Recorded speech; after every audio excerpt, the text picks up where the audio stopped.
के शो में। सिंध सियासी पारा उरूज पर, तल्ख बयानात, पसे पर्दा हक़ाइक़ क्या?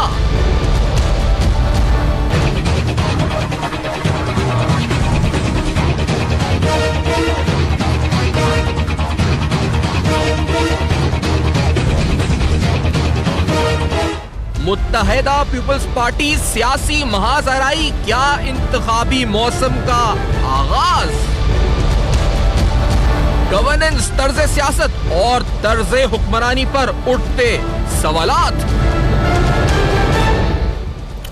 अस्सलाम वालेकुम। पसे पर्दा हक़ाइक़ सनसनीखेज़ इंकशाफात प्रोग्राम बेनकाब में हूँ आपके साथ सैफान खान। सुबह सिंध की सियासत में क्या तब्दीली रोनुमा होने लगी है? कल इस प्रोग्राम में डॉक्टर फहमीदा मिर्जा साहिबा एक दिन कबल थी और गवर्नेंस के लिहाज से बदीन शहर के मुताल्लिक और फिर पूरे सूबे सिंध के मुताल्लिक स्ट्रक्चर पर उन्होंने गवर्नेंस के सवालात उठा रही थी कि यहाँ पर कॉर्पोरेटाइज हो चुका है, बिजनेस इंटरेस्ट, कमर्शियल इंटरेस्ट हैं, उस बुनियाद पर तमाम मामला चल रहे हैं। गवर्नेंस के फैसला साजी से लेकर पॉलिसी पर अमल दरामद तक बहुत से ऐसे अवामिल, ऐसे बिजनेस इंटरेस्ट होते हैं जिनकी बुनियाद पर ये फैसले होते हैं। अब ये फहमीदा मिर्जा खुद रही हैं पीपल्स पार्टी में, तो जो उन्होंने अंदरूनी हाल देखा, अंदरूनी खाना देखा या सिंध हुकूमत में होते हुए देखा फैसला साजी का अमल, तो उस पर उन्होंने बात करी। लेकिन सियासी माहौल में इलेक्शन से पहले बिलखुसूस एमक्यूएम और पीपल्स पार्टी की जो आपस की चपकलिश है, उसमें जो इजाफा, जो सियासी पारे में, सियासी मंजरनामे में बदलती हुई तब्दीली है, इसके मुहर्रिकात क्या हैं आखिर आज प्रोग्राम में जानने की कोशिश करेंगे। और आपको लेके 2 दिन कबल यानी उस तकरीर की तरफ चलते हैं। मुराद अली शाह साहब ने जो जवाब दिया अपोजिशन लीडर की तकरीर का, मुराद साहब ने जो कहा पहले वो सुनते हैं, फिर अपोजिशन लीडर ने जो कहा उस पर भी आएंगे। जो उनकी जानिब से स्टेटमेंट आई, जो रद्द अमल आया था स्ट्रॉन्ग, वो क्या था? Let's hear this first. इस शहर में ऐसा वक्त भी था जब हम कहते थे कि वक्त किसकी रऊनत पे खाक डाल गया। ये कौन बोल रहा था खुदा के लहजे में? ये वो शख्स था, घंटों तकरीरें करता था, आप जी भाई करके सुनते थे।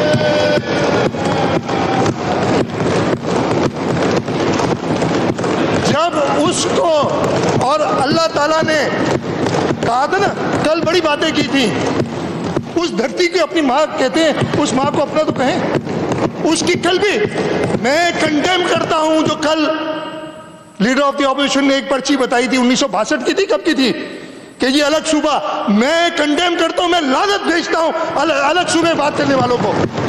और अगर अभी भी किसी के दिमाग में ये खलल है तो वो निकाल दे। इस बयान के बाद और इस बयान से पहले क्या हुआ, क्या नहीं हुआ, ये भी प्रोग्राम में आपको जरूर दिखाएंगे। बजट के हवाले से, गवर्नेंस के लिहाज से उठते हुए सवालात और बिलखुसूस अपोजिशन लीडर यानी कायदे हिज़्ब इख्तिलाफ सिंध असेंबली में ख्वाजा इजहारुल हसन साहब की तरफ से जो स्पीच दी गई, उसके अंदर जो नुकात उठाए गए, वो क्या अवामिल हैं जिनकी उन्होंने निशानदेही की थी, किस वजह से की थी, ये भी जानते हैं। प्रोग्राम में खुसूसी तौर पर मेरे साथ ज्वाइन कर रहे हैं, हमें मौजूद है हमारे प्रोग्राम में ख्वाजा इजहारुल हसन साहब, DSNG पे साथ मौजूद है। ख्वाजा साहब, आपने आज प्रोग्राम में वक्त दिया, ज्वाइन किया, क्योंकि मसरूफ दिन है ये, तो आपको अभी केयर टेकर की नॉमिनेशन भी करनी है CM के साथ मिलकर। लेकिन ये 1962 की जो आपको पैम्फलेट आपने दिखाया, जिस पर CM का ये बयान आया, फिर उस पर बड़ा रद्द-ए-अमल आपकी जमात का भी आया, ये क्या माजरा है आखिरकार? ख्वाजा साहब, बहुत शुक्रिया, थैंक यू वेरी मच सैफान। देखें, पहली चीज़ तो ये कि वज़ीर आला का जो रद्द-ए-अमल था वो एक नाकाम हुक्मरानी की निशानी थी।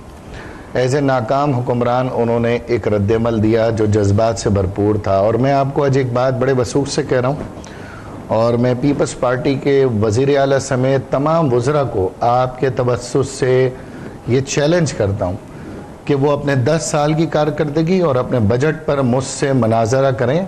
मैं सिंध के अवाम को बताऊँगा कि जो वादे उनके मैनिफेस्टो में थे, जो उनकी बजट तकरीर में थे, वो 10 साल बाद सारे के सारे हवा हो गए। बात ये हुई थी कि हमारे यहाँ से कुछ मुकर्रीन ने, ख़ास तौर पे मोहम्मद हुसैन भाई ने, ज़ुबैर भाई हैदराबाद और फैसल सजवारी भाई ने ये बात की कि आप अपना इंतज़ाम हुकूमत दुरुस्त करें, जो आप नहीं कर सके। अब आपसे कोई तवक्को ही नहीं, 10 साल में आपने इंतज़ामी अपना हुकूमत दुरुस्त नहीं किया, आपकी तर्ज सियासत फेल हो गई। अर्बन रूरल के अंदर जो आपने तफरीक रखी, जो खलीज रखी, वो माशी तौर पे भी बढ़ गई, इंतज़ामी तौर पे भी बढ़ गई, सियासी तौर पे भी बढ़ गई।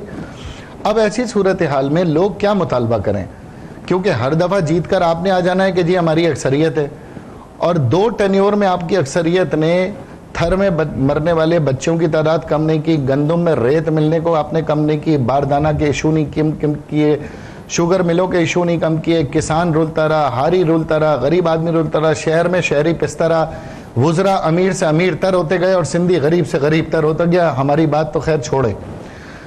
अब इस तमाम बातों पर यह कहा गया कि भाई अगर आपसे सूबा नहीं संभल रहा, आपसे इंतज़ाम नहीं संभल रहा, तो हमारे इख्तियारात मेयर को दें या हमारे हवाले करें जो शहरी महकमे।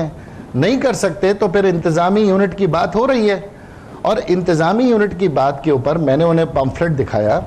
मैंने उन्हें कहा भाई ये 1962 और 63 का पम्फलेट है, जिसमें महमूदुल हक उस्मानी साहब कराची सूबा के कन्वीनियर थे, और ये उस ज़माने से आवाज़ें उठ रही हैं, क्योंकि बदकिस्मती से पाकिस्तान बाद बानियाने पाकिस्तान के साथ जो सलूक किया गया और उसके बाद जिस तरीके से कब्जे किए गए ज़मीनों पर और हिजरत करके आने वालों के साथ जो ज़्यादतियाँ की गई, उसमें मैंने ये बात की।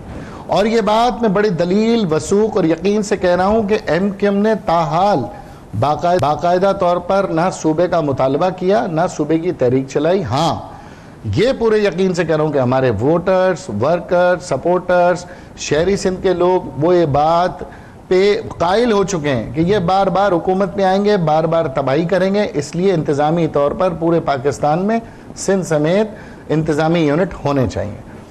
अब इस पे इतना चराग़ होने और बदज़बानी करने की, भाई साहब ये आपकी जो बात इस पर है कि आप ये जो इंतजामी यूनिट वाली, ये आपकी बात एडमिनिस्ट्रेटिवली बिल्कुल ठीक है, लेकिन ये पॉलिटिकली आप इस्तेमाल करते हैं ना, आप एक सियासी जमात हैं, आप इलेक्शन करीब होता है तो ये नारा आपकी जानिब से बार बार सुना जाता है कि ऐसा हो ताकि इलेक्शन में आपको वोट मिले। फिर ये पॉलिटिक्स शुरू हो जाती है, उधर से वो अपने वोट बैंक को मजबूत करते हैं मुखालिफ नारे लगाकर, मरसू मरसू सिंध ना देसूं, इधर से आप नारे लगाते हैं, फिर वो दोनों अपने वोट बैंक को गर्म करते हैं, इस पर उनका जोश उठाते हैं अपने वोटर्स को अपील क्रिएट करने के लिए।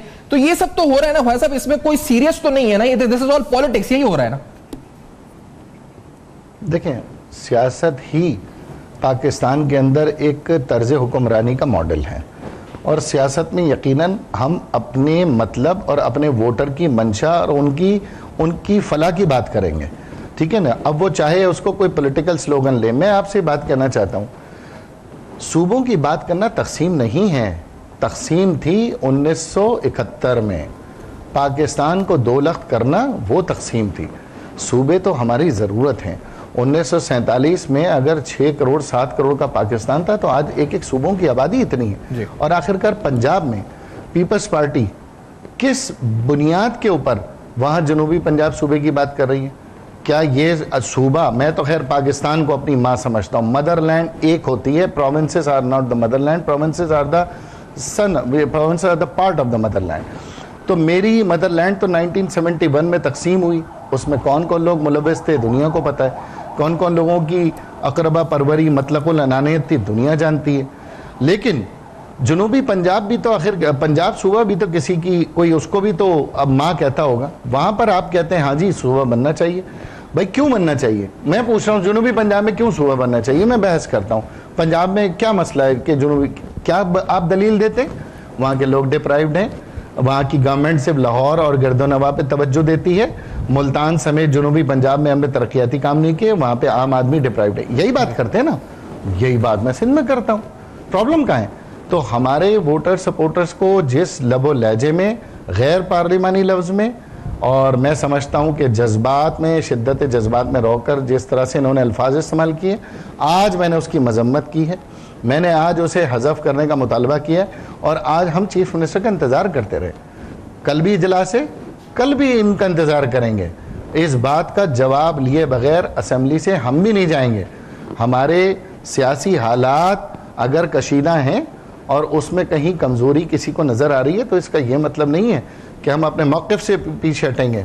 हम 1 हों, 4 हों, 6 हों, 10 हों, 50 हों, हम अपने मौक़िफ़ के ऊपर सब के सब बिल्कुल पूरे यकीन के साथ खड़े में, और इस पे हमें कोई जोर जबरदस्ती रियासती ताकत से दबा नहीं सकता। सियासी हिकमत-ए-अमली होगी, क्योंकि मैं स्पेसिफिकली, आपने अभी कहा ना कि बजट पर आप सब कुछ मनाजरा कर ले, तो जो फिगर्स उनकी तरफ से कोट की गई है, मैं कुछ आपके सामने रखना चाह रहा हूं। उसके बाद मैं सिंध टैक्स बोर्ड वाले मामले पर भी आऊंगा, बिलखुसूस जो आपने बयान दिया था। लेकिन सर ये 1.5 ट्रिलियन आपने कहा, बयान दिया, उधर से उनकी तरफ से कहा गया कि 833 अरब रुपए डेवलपमेंट बजट में हमने खर्च किए हैं, जो 2008-9 के फिस्कल ईयर से उन्होंने लेके स्टार्ट किए।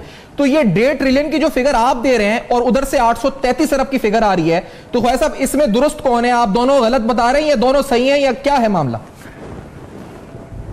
बड़े मजे की बात हो गई है, चीफ मिनिस्टर साहब बोल गए जी। टोटल 6000 अरब रुपए का बजट एस्टिमेट सिंध हुकूमत ने पेश किया है 2008 से लेकर 2018 तक। पहला बजट इनका 276 बिलियन का था और इनका 1.14 ट्रिलियन का था। तो भाई बजट एस्टिमेट क्या होते हैं? बजट एस्टिमेट होता है तखमीना के, जो आपने खर्च करना है।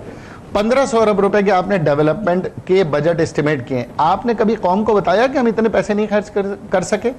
ये तो एक और मजे का काम हो गया कि 1500 अरब रखने के बाद आप 833 बिलियन खर्च कर सके, जो कि आधा है। आप अंडर कैपेसिटी हैं, आपके अंदर एहलियत ही नहीं है कि आपने बजट बनाए इतने इतने और खर्च किया आधा। चलें जी, मेरा सवाल दोबारा से है, 833 अरब खर्च करके मुझे पूरे सिंध में एक सरकारी स्कूल या एक यूसी जहां जीने और मरने और जिंदा रहने की फैसिलिटी हो मुझे दिखा दें। ये तो खुद चार्जशीट मुराद अली शाह साहब ने अपने खिलाफ पेश कर दी है। नहीं, लेकिन ख्वाजा साहब ये जो आप कह रहे हैं चार्जशीट पेश कर दिए 830, यानी आप ये मान रहे हैं कि आपने गलत फिगर दी थी 1.5 ट्रिलियन की? 1.5 ट्रिलियन नहीं है, ये 833 अरब है जो खर्च हुआ है। नहीं, मैंने बजट एस्टिमेट के फिगर 1500 अरब रुपए बिल्कुल ठीक फिगर दी है। ये तो एजी सिंध की रिपोर्ट अब 1 महीने बाद आएगी ना, तो एजी सिंध बताएगा कि भाई आपने खर्च कितने किए हैं। ये तो अच्छा हुआ कि मुराद अली शाह साहब अपने मुंह से बोल पड़े कि हाँ 1500 रुपए मैंने रखे थे, लेकिन मैंने खर्च 833 बिलियन किए हैं। एक ब्रेक लेते हैं तो मेरा रोना था। अच्छा, आपने जो डेवलपमेंट फिगर्स दी, इसके बाद थोड़ा गवर्नेंस के ऊपर कि आपने जो सवालात उठाए हैं, उसके आप पर जो इल्जाम लगते हैं कि 4000 नौकरियां आपने डीएमसी केएमसी पे दी, उस पर आपने वहां पे बात भी की। तो इस ब्रेक के बाद कुछ और अहम हकाइक सवालात रखेंगे सामने। मेरे साथ रहेगा, इस ब्रेक के बाद ज्वाइन करते हुए।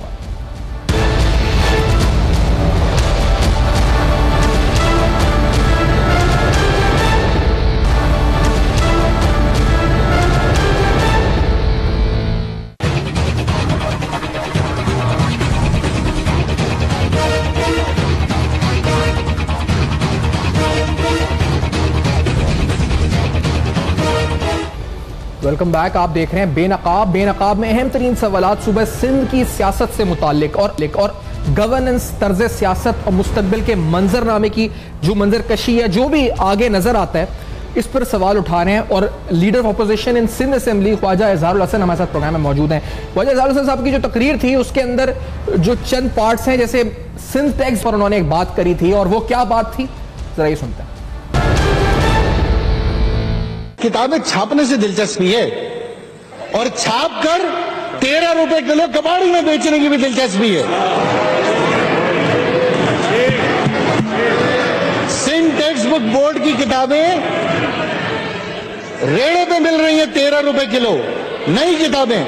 ये तो भला हो अमीर मुस्लिम हानी साहब का।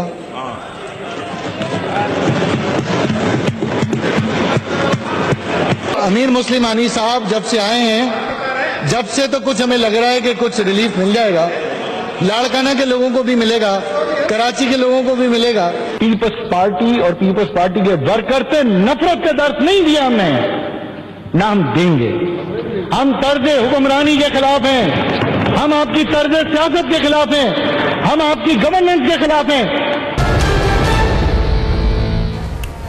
ख्वाजा साहब, इस मामले में जो सिंध टैक्स बोर्ड वाली बात है, स्पेसिफिकली इससे स्टार्ट करते हुए, इस प्रोग्राम में हमने जिस अफसर ने एसएचओ ने गिरफ्तार किया था उस कबाड़ी वाले को, उनको दावत दी थी, वो आए थे 2 दिन कबल, सरवर कमांडो जिनका नाम है, सरवर खान। उन्होंने एफआईआर भी दिखाई और उन्होंने बताया कि तफ्तीश में ये बात सामने आई कि दरअसल वो किताबें केएमसी और डीएमसी के स्कूल्स के लिए थी, जो केएमसी और डीएमसी के स्कूल को मिलनी थी, और वहां से फरोख्त हुई 12 रुपए किलो इस कबाड़ी वाले को। तो दरअसल सिंध टैक्स बोर्ड की रसीदों के मुताबिक ये किताबें या तो सिंध हुकूमत को जाती हैं, डीएमसी इसको, लेकिन ये डीएमसी का कोटा था जो बिक गया वहां 12 रुपए किलो में। तो आप जो इल्जाम उन पर लगा रहे थे, वो तो बकौल पुलिस की तफ्तीश के आपने खुद किया है वही काम, 12 रुपए किलो वाला। इजहार साहब, देखिए, बड़े तरीक़ेकार समझने की ज़रूरत है कि सिंध टैक्स बुक बोर्ड जो है ऑथराइज्ड है गवर्नमेंट की बुक्स छापने के, और गवर्नमेंट की बुक्स छापने के बाद वो कंसर्न मुताल्लिका गवर्नमेंट स्कूल्स में वो पहुंचाता है, चाहे वो डीएमसी के हों केएमसी के हों। ये तो सब इन्होंने अभी किया ना, केएमसी डीएमसी, पहले तो ये सारे स्कूल केएमसी के अंडर थे या सिंध गवर्नमेंट के अंडर थे, ये तो अभी इन्होंने तमाम डिवीजन। तो उसके बाद भी आपके पास एंटी करप्शन मौजूद, आपके पास एजुकेशन इंस्पेक्टर मौजूद, आपके पास पूरा एजुकेशन डिपार्टमेंट मौजूद, आपने अगर वो किताबें डीएमसी को दी हैं तो ये बताइए कि उसकी बिकने की खबर के ऊपर आपने नोटिस क्यों नहीं लिया? वजीर तालीम कहाँ हैं, वजीर आला कहाँ हैं? और अगर तहकीकात इंक्वायरी कोई एसएचओ और कोई इंस्पेक्टर हमारा कर रहा है तो आखिरकार वो किताबें किसी न किसी ने तो वहाँ पहुँचाकर या वहाँ मिली भगत करके की हैं, चाहे उसमें डीएमसी का एम्प्लॉई हो चाहे उसमें केएमसी का एम्प्लॉई हो। केएमसी कोई अलहदा डिपार्टमेंट नहीं है, केएमसी कोई सूबे सिंध के बाहर का डिपार्टमेंट नहीं है, डीएमसी कोई सूबे सिंध या कराची से बाहर का डिपार्टमेंट नहीं है, ना कोई ऑटोनोमस बॉडी है। ये सारे के सारे कंपोनेंट्स हैं सिंध गवर्नमेंट के। आज अगर मेरा चेयरमैन वहाँ इलेक्ट है और उस चेयरमैन में ठेले पे बिक रही है तो मैं ये मान लूं कि जने मेरे चेयरमैन ने बेची है।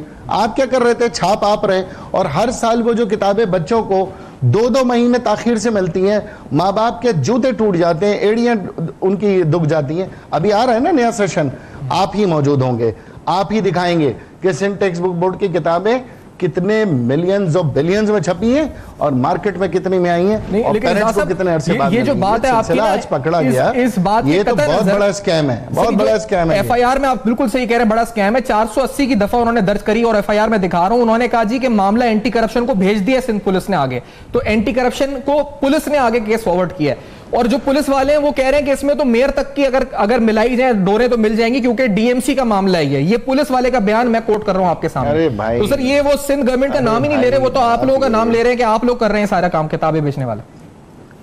हाँ भैया, पानी वाटर बोर्ड में जो मुलाजमीन है वो पी जा रहे हैं।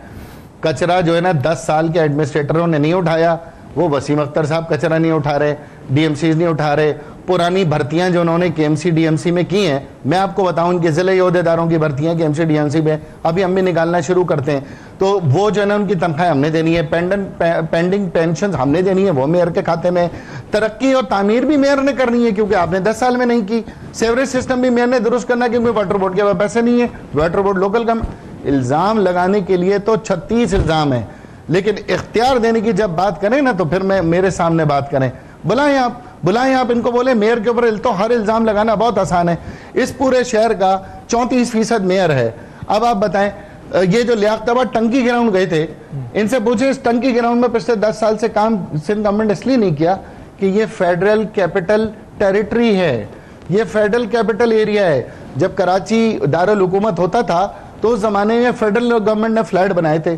1 रुपया सिंध गवर्नमेंट ने इसलिए खर्च नहीं किया कि ये हमारा काम नहीं है, ये तो नवाज शरीफ का काम है, और फिर ये काम भी मेयर के खाते में डालते। ऐसे नहीं होता सैफान। 10 साल का करप्ट जंग आलूदा सिस्टम मेयर के हवाले कर आज सारी चीजें मेयर के खाते में। आपको मैं बताऊं, 10 साल में 13 एडमिनिस्ट्रेटर चेंज हुए। कहां है वो एडमिनिस्ट्रेटर? किधर एंटी करप्शन? अरबों रुपए का हिसाब है, मुझे चाहिए हिसाब केएमसी का, मेयर को चाहिए हिसाब केएमसी का। आप मेयर के 6 अरब रुपए का रो रहे हैं, मैं तो आपसे वो 60 अरब रुपए, 70 अरब रुपए, 100 अरब रुपए का हिसाब मांग रहा हूं जो आपके एडमिनिस्ट्रेटर इधर उधर आपकी सहूलियात में उन्होंने ज़ाया किए। 1500 अरब रुपए का आपने हिसाब नहीं देना, चलो भाई 833 अरब रुपए का हिसाब दे दो, वो दे दो। इल्जाम तराशी बहुत आसान है। आप जो 1500 अरब कुल इख्तियार चीफ एग्जीक्यूटिव का, 1500 नहीं तो 833 का सही है जी, आप हिसाब दे दें। लेकिन आपसे जो हिसाब मांगा जा रहा है, जैसे फैसल वाडवा नैब में जा चुके हैं एक एप्लीकेशन लेकर, उसमें 10 अरब के फंड की बात वो करते हैं। वो कहते हैं 6 अरब का एडीपी फंड था, फिर कुछ ग्रांट्स थी, कुछ और टैक्सेस, जो 10 अरब का फंड आपको मिला, यानी आपके जमात के मेयर को मिला, वो उसका ऑडिट मांगते हैं। तो सर फिर आपको भी एतराज नहीं होना चाहिए उसके ऑडिट पर, या अगर नैब उस पर इन्वेस्टिगेट करे, क्योंकि आप आगे मुताला 1500 अरब वाले का कर रहे हैं, तो ये 10 अरब है, इसकी भी होने दें इन्वेस्टिगेशन, किसके पास गया, क्या हुआ, किस तरह खर्च हुआ। ज़ाहिर साहब, नथिंग रॉन्ग इन दैट। किसी ने रोका है, किसी ने मजामत की है, हमने मना किया। एंटी करप्शन को भी कहते हैं इंक्वायरी करें, नैब को भी कहते हैं इंक्वायरी करें। हम तो कह रहे हैं, हम तो 10 साल मेयर समेत पूरे एडमिनिस्ट्रेटरों की इंक्वायरी करें। किसने मना किया है? टीवी पर आकर कैरेक्टर असैसिनेशन करना, पॉलिटिकल पार्टी को निशाना बनाना, टीवी पे आके 1 घंटे के शो में मुकदमा रखना, उसी मुकदमे में खुद वकील होना, उसी मुकदमे में खुद गवाह होना, उसी मुकदमे में खुद जज बन के फैसला कर देना, ये नहीं होगा। डिफेंड करेंगे अपने मेयर को, बिल्कुल खड़े होकर डिफेंड करेंगे अपने एक एक चेयरमैन को, अपने एक एक यूसी चेयरमैन को। हम भी चाहते हैं करप्शन खत्म हो, लेकिन सिर्फ पॉलिटिकल मखासमत की बुनियाद पर किया धरा सारा आपका, और हिसाब मांगे मेयर से। मांगे मेयर से हिसाब कौन मांग रहा है? सिंध गवर्नमेंट खुद डिसबर्स करती है अमाउंट मुख्तलिफ हेड्स में। POL का अलग हेड होता है, डेवलपमेंट का अलग होता है, डिस्ट्रिक्ट ADP का अलग हेड होता है, तनख्वाहों का अलग हेड होता है, पेंशन का अलग हेड होता है। वो भाई सिंध गवर्नमेंट प्रेस कॉन्फ्रेंस करे, फैसल बावड़ा साहब की खिदमत लेने की क्या जरूरत है? जाम खान चोरो साहब बैठे और करें प्रेस कॉन्फ्रेंस और रखें मेरे पर चार्जशीट। नहीं कर सकते ना, मुझे मालूम है कि इसमें सदाकत नहीं है, लीकेजेस हो सकती हैं, करप्शन नहीं है।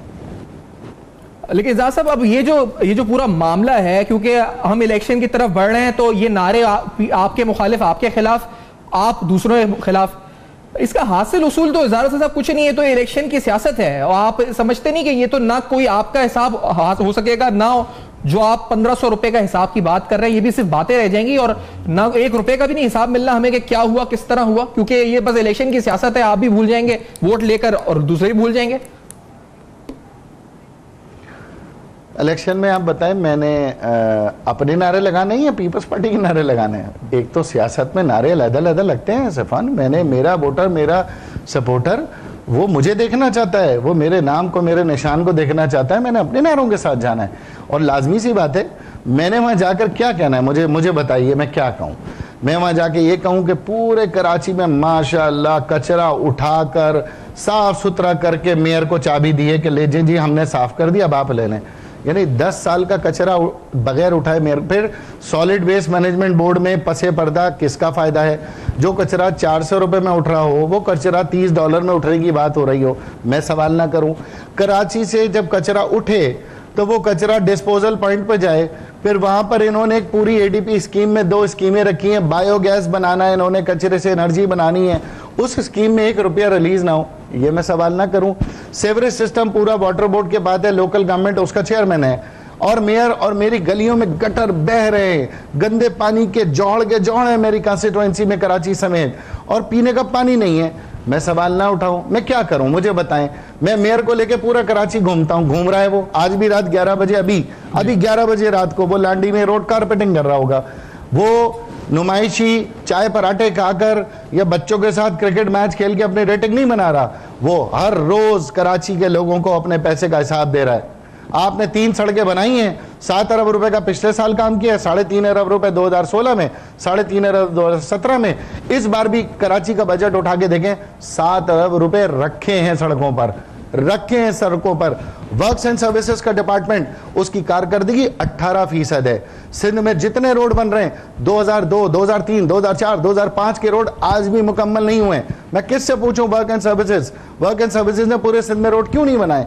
मैं आपको बजट बुक्स पूरी आपको व्हाट्सएप करता हूं, मुझे जवाब लेके दें कि ये 72 अरब रुपए लोकल गवर्नमेंट में इन्होंने खर्च करने थे, और अभी 34 अरब रुपए अगली हुकूमत के लिए इन्होंने छोड़ दिए। मुझे हिसाब चाहिए भाई। ये पॉलिटिकल, मैं फिगर्स और फैक्ट्स पे बात करता हूँ, सियासी कारकुन जरूर हूँ, लेकिन लीडर ऑफ अपोजिशन की हैसियत से मेरी जिम्मेदारी बनती है कि हर डिपार्टमें के 1-1 रुपए का 10 साल बाद भी मैं हिसाब ना मांगूं, 1.5-2 साल बाद मेयर के पीछे पड़ जाए। सही इजाज़ साहब, ये बड़ी अच्छी बात है, लेकिन देखिए मैं 10 साल बाद आपके लिए खामोश रहा हूं। हाँ, ये बड़ी अच्छी बात है, क्योंकि ये सवालात आगे भी हम इस प्रोग्राम में, जो बिलखुसूस लाड़काना से मुतल्लिक आपने बात की और दीगर फंड्स की बात की, चले इस ब्रेक का वक्त हो गया, बल्कि तो कुछ और सवालात भी हैं, और फिर क्योंकि मेयर की कारकर्दगी का जिक्र भी है तो उससे मुतल्लिक सवाल हैं, और सिंध हुकूमत के कराची स्पेसिफिक प्रोजेक्ट्स, फिर लाड़काना बिलखुसूस जो शहर, और फिर क्या ये सवाल के ये जो उन्होंने बात भी की हुई थी कि जो चंद शहर जो हैं उन पर जो है वो फंड्स ज्यादा इस्तेमाल हो जाते हैं, बाकी जो है इस पर डेवलपमेंट इतनी ज्यादा नजर नहीं आती। कितनी रियलिटी है इस बात में, करेंगे बेनकाब इस ब्रेक के बाद मेरे साथ।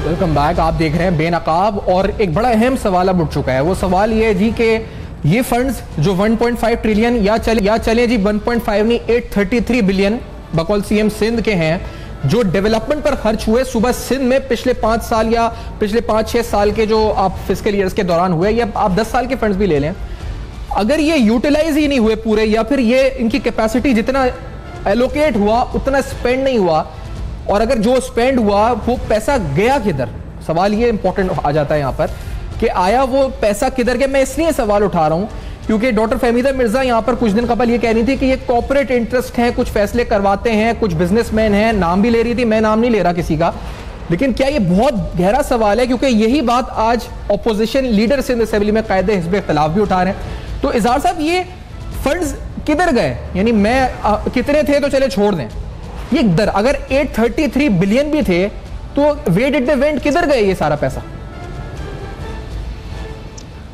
जी बिल्कुल। अब देखें इसमें सफान मैं कुछ एक अहम फाइनेंशियल बात बताता हूँ। एक होता है फंड एलोकेशन कि इस साल हम 300 अरब रुपए या 250 अरब रुपए खर्च करेंगे। एक होता है इस एलोकेशन से रिलीज करना। अब रिलीज अगर इन्होंने 50% किए हैं और एक होता है रिलीज के अलावा एक्सपेंस करना, यानी एलोकेशन वर्सेस रिलीज और रिलीज वर्सेस एक्सपेंस। तो ये एलोकेट करते हैं 300 बिलियन और शोर कितना मचाते हैं, हमने 300 अरब रुपए तरक्कियात के लिए। और भाई आपने रिलीज कितने किए? 50%। अच्छा उसमें से भी खर्च कितने किए? मैं आपको बताऊं सर, आप ज्यादा कह रहे हैं ज़ार साहब। 344 बिलियन थे पिछले फिस्कल के और 86 बिलियन, यानी अगर मैं इसका परसेंटेज निकालूं तो 35% जो है ना वो एक्चुअली जो है जो रिलीज हुआ है एलोकेट में से, दैट इज 35%। मैं तो मिसाल दे रहा हूं, अच्छा हुआ आपने मुझे खुद फैक्चुअली करेक्ट किया। तो अब आप बताएं, एलोकेशन आपने रखी, मुझसे झूठ बोला, सिंध के लोगों से झूठ बोला, आपने टैक्स पेयर से झूठ बोला, आप 300 अरब रुपए के काम करेंगे। आपके भाई 300 अरब रुपए या तो थे नहीं या आप खर्च नहीं कर सकते, आपकी कैपेसिटी का प्रॉब्लम था। अच्छा अब आपने रिलीज कम किए 35%। अच्छा क्या 35 के 35 खर्च हो गए? नहीं, उसके भी एक्सपेंडिचर नहीं हुए। ये एक पूरा फेलियर है, इकोनॉमिक फेलियर, ये एक एडमिनिस्ट्रेटिव फेलियर है। आप पूछें पैसे कहाँ गए, मैं आपको बताता हूँ। 300 से ज्यादा मुकदमात हाई कोर्ट और सुप्रीम कोर्ट में हैं जो सारी माली बेज़ाब्तगियों के ऊपर हैं। एजी सिंध की पूरी रिपोर्टें उठा के देख लें, वो सारा आपको बताएगा कि पैसा कहाँ है। पैसा किसी को मिल ही नहीं रहा है। अच्छा भाई आपने फ्लाईओवर लाड़काना में बना दिए, आपने 4 सड़कें कराची में बना दी, आपने हैदराबाद में कासमाबाद बना दिया। सफवान 833 बिलियन, ये दुबई के डेवलपमेंट बजट से ज्यादा है। ये दुबई के डेवलपमेंट, और आप दुबई को जाके देखें और पाकिस्तान को देखें, वो कराची को देखें, खाली सिंध को देखें, तो ये तो इतना पैसा है कि यहाँ पर तो ये शहर का मंजर बदल जाना चाहिए। ये तो आपने इसलिए आप आइडेंटिफाई कर रहे हैं ना इज़हार साहब कि ये है ठीक है, ये बिल्कुल ठीक है स्पेंड।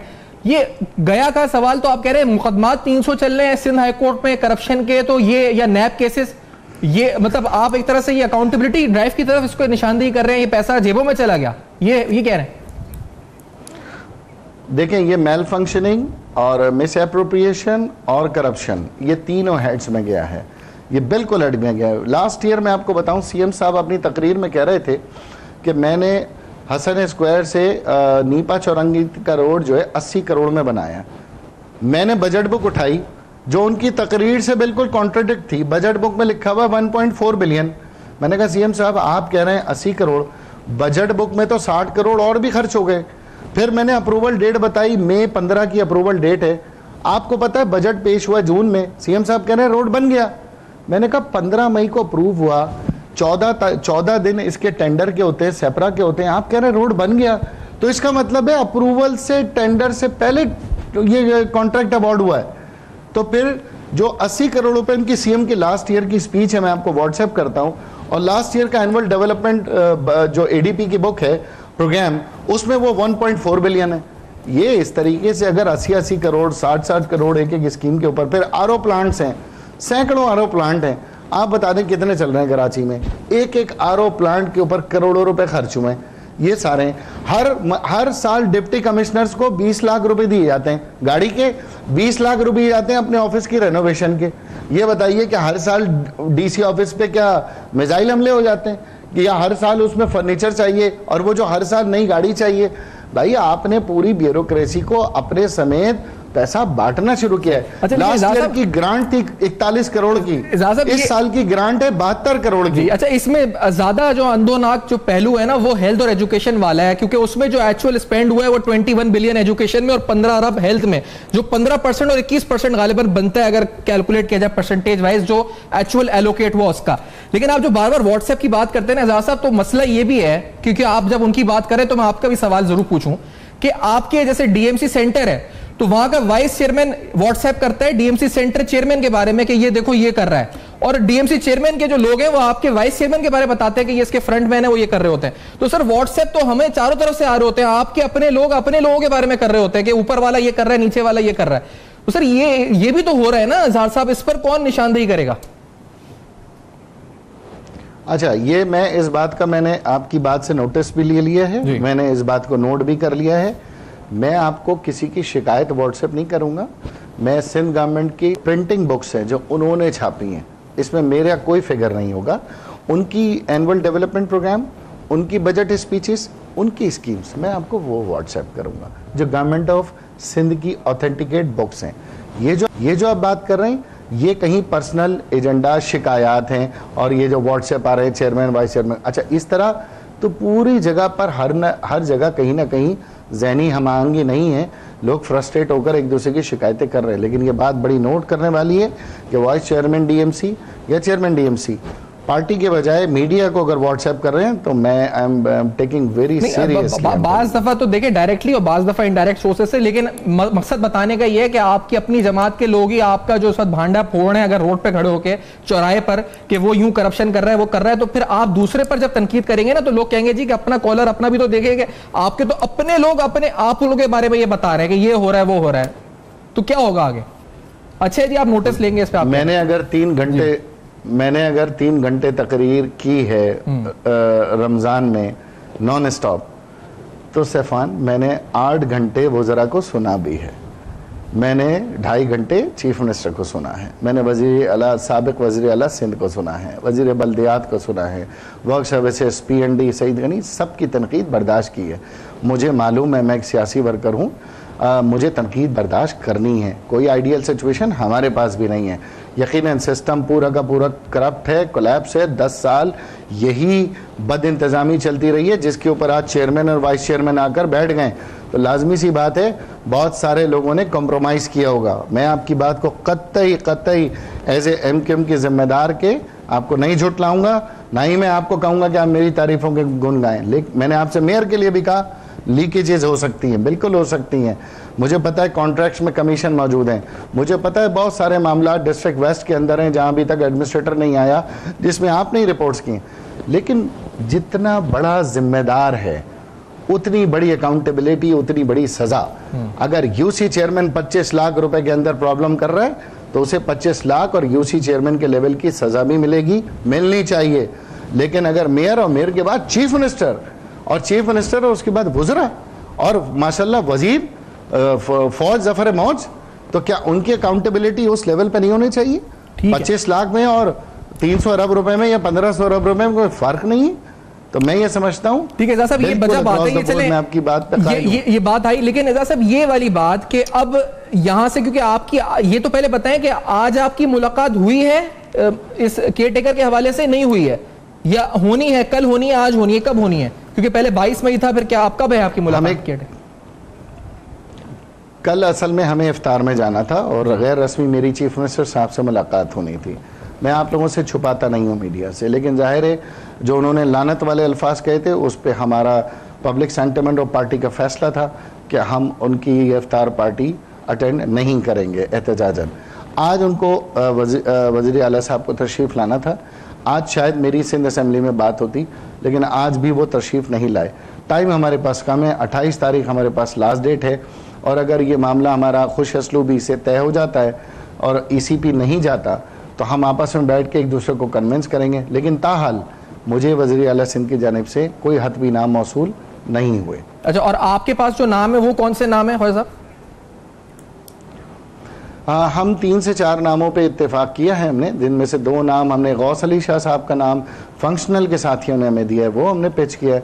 दूसरा हमने मुत्तफ़िक़ा तौर पर राब्ता कमेटी ने आफ्ताब अहमद शेख साहब जो मेयर हैदराबाद रह चुके हैं, साबिक़ होम मिनिस्टर रह चुके हैं, हमारे बहुत सीनियर हमारे साथी हैं, जिम्मेदार हैं, उनका नाम हमने चीफ मिनिस्टर के लिए दिया। लेकिन अब तवक्को है कि हम 1-2 नाम और हमने अभी उस पर गौर व फिक्र कर रहे हैं, और हम चाहते हैं कि CM साहब के पास से भी कम से कम 3 नाम आए ताकि बैठ के उसके ऊपर मैं और CM साहब डिबेट करें और किसी एक नाम पे फाइनल हो।